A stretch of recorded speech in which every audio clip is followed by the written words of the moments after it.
Hi all, we're going to look at game 8 of the World Chess Championship. This was Kramnik as white and Anand black. So Kramnik kicked off with d4. So we got from black's perspective c4, e6. Now Kramnik played knight f3. And now Anand decided, not to go in for a Queen's Indian type opening, but instead just played d5. So kind of transposition into the Queen's Gambit lines.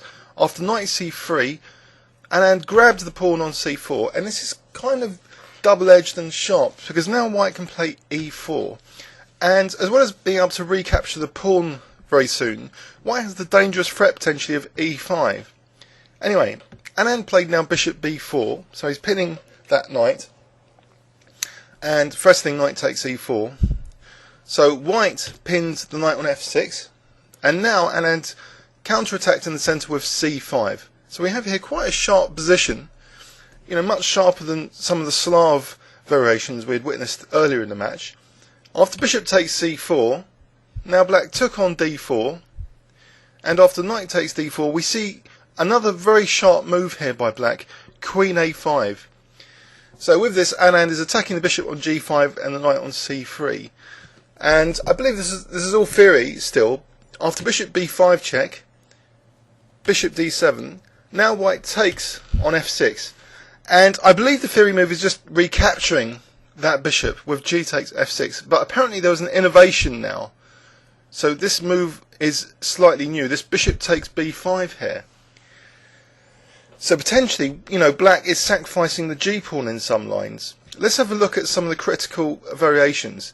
But first, in the game, knight d takes b5 was played, but let's check out bishop takes g7 is no good. It's a disaster for white because of bishop takes c3 check, and black's completely winning this. Queen d1, queen takes a1.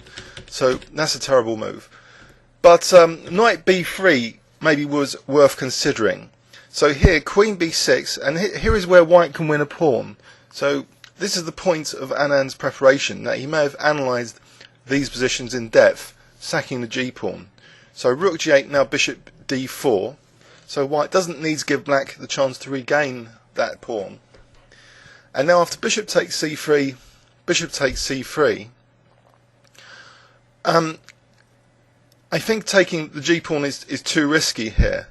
So say rook takes g2, queen f3, the rook moves. And now this is quite a dangerous position for black, for example bishop a5. So black has some sensitive points in the position, which white can coordinate an attack on. So anyway, in the game actually, after this bishop takes b5, knight takes b5 was played, knight d takes b5, and after g takes f6, now white castled, and Anand played knight c6, and after a3, Anand took the knight on c3. So seemingly giving up the dark square bishop, which might be able to protect these dark squares, but black's king, like in some earlier games, is going to stay in the centre here, and the d6 square won't be too much of an issue. So actually Anand plays the dynamic move rook g8. Perhaps this is not as accurate as say rook d8. I think some commentators were arguing rook d8 is more accurate, but anyway, this is an attacking move, but it does allow white now to play f4, which has a few ideas now. For example, f5 might encourage black to play e5, and then white has knight d5. So that's one idea. But it also stops the queen coming from a5 to g5. So maybe, white's slightly better here. After rook d8, now queen e1. This is a fast route to get into the black king side. So queen e1 to h4, potentially. Now, after queen b6 check, rook f2, Anand played the quite aggressive move rook d3. So he's invading with his heavy pieces now. So rook d3, and after queen e2 he carries on the invasion with queen d4. There's an interesting point though, that maybe white could have considered knight b3 here, knight b5 rather, to try and disconnect the queen and rook. For example, if queen d7, now knight c7 checks, so the queen can't take because the queen takes d3, and here knight d5 would be very good, so winning the exchange.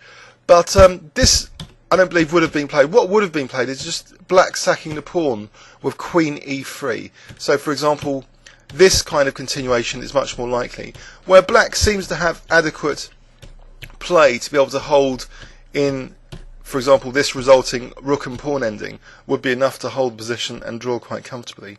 So anyway, after this queen d4, white actually played rook e1, so he wasn't tempted by knight b5, but now Anand stops knight b5 by playing a6, just in case. But his king's slightly vulnerable, so maybe he wants them to move it to h8 eventually, and we'll see some manoeuvres from black now which assist that, to get the king slightly safer, to stop any potential for knight d5s from white, which might try and rip open the e file against the black king.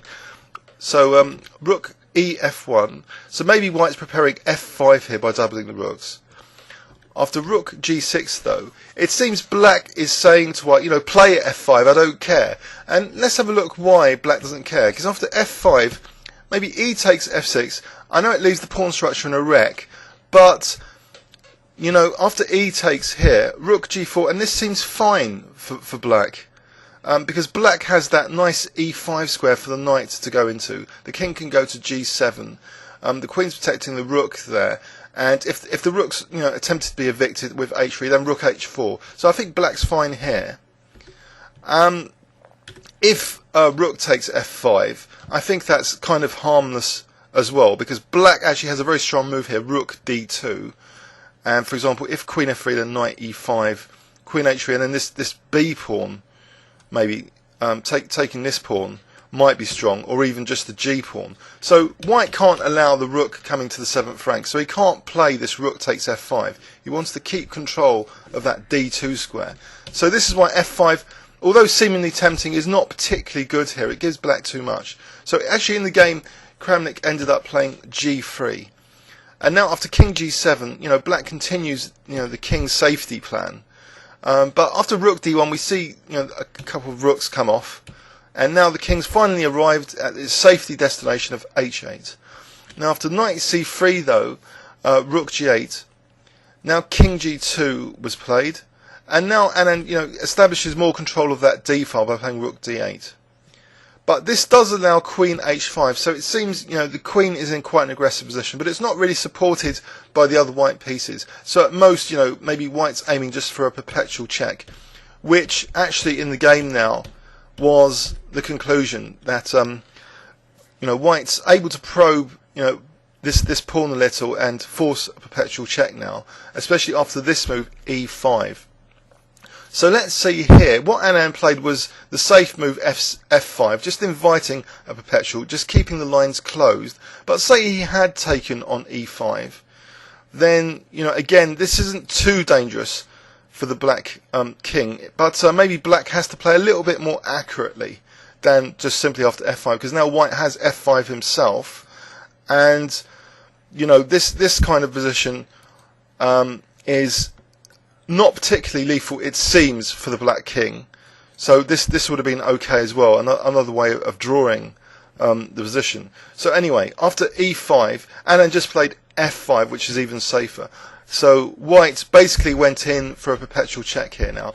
And it's, I suppose, a little bit sad for Kramnik. Now, he does need to win some games now, because he is 3 behind. And, if he could just, I suppose, draw the rest of the games to have some respectability, but really he does want to start, winning. If he wants to come back in this match, he has to start winning. So anyway, there was a draw by perpetual check, draw agreed here. Let's have a quick look in overview and summary then. So it varied slightly from the usual Slav setups. We have a Queen's Gambit, and quite a sharp system by black. So Kramnik, I think did have a slight advantage in this game, but it wasn't quite enough to do anything with. Black's weaknesses, again, not really completely, exploitable, but, theoretically a mess. The double pawns, the king in the centre, all theoretically, weaknesses, but in practice, they were difficult to exploit, especially, because of Anand's aggressive play here with his rook and queen, even, offering basically to sacrifice a pawn after knight b5. But Kramnik, played safely and allowed black to play this consolidating a6 to stop these knight b5s. And now black's plan came, to get the king to h8 to avoid any other king safety accidents like knight d5. So once the king reached h8 and Anand seized control of the d file, he basically invited this perpetual check, and so another draw was basically agreed very shortly after. There was some commentary, I think, by GM basically saying maybe white could try and play king h3. It's an outrageous idea in the final position, but I don't think this plan would ever work, this rook g2 and g4. There's just too many ways for black to stop this. Let's for example, say white does try for g4. It's just too dangerous to play like this. For example, rook d2 here. Black's always got enough to stop any rook g4s. So basically, white can't get any support to the queen. I hope you enjoyed that. Please leave any comments on YouTube. Thanks very much.